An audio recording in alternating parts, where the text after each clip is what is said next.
તો એક મોટા સમાચાર મળી રહ્યા છે। ગુજરાતના તમામ 8 મેયરોને મુખ્યમંત્રીએ તેડું મોકલ્યું છે।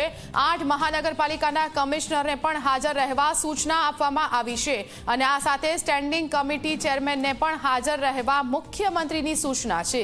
મુખ્યમંત્રીની અધ્યક્ષતામાં ગુરુવારે એક મહત્વની બેઠક મળવા જઈ રહી છે।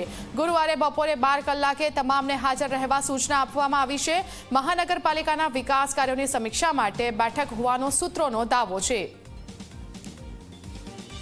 તો મુખ્યમંત્રી એક ખાસ બેઠક બોલાવી છે જેમાં મેયર સહિતના લોકોને હાજર રહેવાનું છે। વધુ વિગતો લઈશું સંવાદદાતા હિતલ પારેખ આપણી સાથે ફોન લાઈનથી જોડાઈ ગયા છે।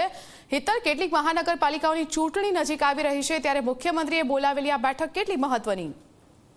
જી ચોક્કસ એવું કહી શકાય કે મુખ્યમંત્રી દ્વારા આવતીકાલે 8 મહાનગરપાલિકાના મેયર, સ્ટેન્ડિંગ ચેરમેન અને કમિશનરને હાજર રહેવાની સૂચના આપવામાં આવી છે। સ્વાભાવિક છે કે આ અત્યારે એક તો પ્રથમ બજેટ સત્ર ગુજરાતમાં શરૂ થઈ રહ્યું છે ત્યારે મહાનગરપાલિકાઓ માટેની જે જરૂરી જોગવાઈઓ એના માટે પણ એક સેન્સ લઈ શકાય। આ ઉપરાંત સીધી રીતે જોવા જઈએ તો જે પ્રકારનો કામગીરી અને વહીવટ ચાલતો હોય છે એમાં ચોક્કસ મુખ્યમંત્રી દ્વારા માર્ગદર્શન આપવામાં આવશે કારણ કે આગામી સમયમાં 17 મહાનગરપાલિકાઓની ચૂંટણીઓ આવી રહી છે। સ્થાનિક સ્વરાજ્યની ચૂંટણીઓમાં એ વખતે પણ એના પરિપ્રેક્ષમાં પણ ખૂબ મહત્વની કામગીરી અને માર્ગદર્શન મુખ્યમંત્રી દ્વારા આપવામાં આવે તેવી સૂત્રો તરફથી જાણકારી મળી રહી છે। પણ મોટાભાગના કેસોમાં જોવા જઈએ તો જે બજેટની ફાળવણી છે ને એ ફાળવણીમાં શું ફેરફાર કરી શકાય અને મહાનગરપાલિકાઓની જરૂરિયાત શું છે તેના નજર રાખીને આ બેઠક બોલાવવામાં આવી હોવાની જાણકારી મળી રહી છે।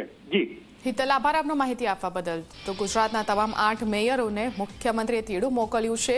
બજેટના સંદર્ભમાં આ બેઠક હોવાનું માનવામાં આવી રહ્યું છે।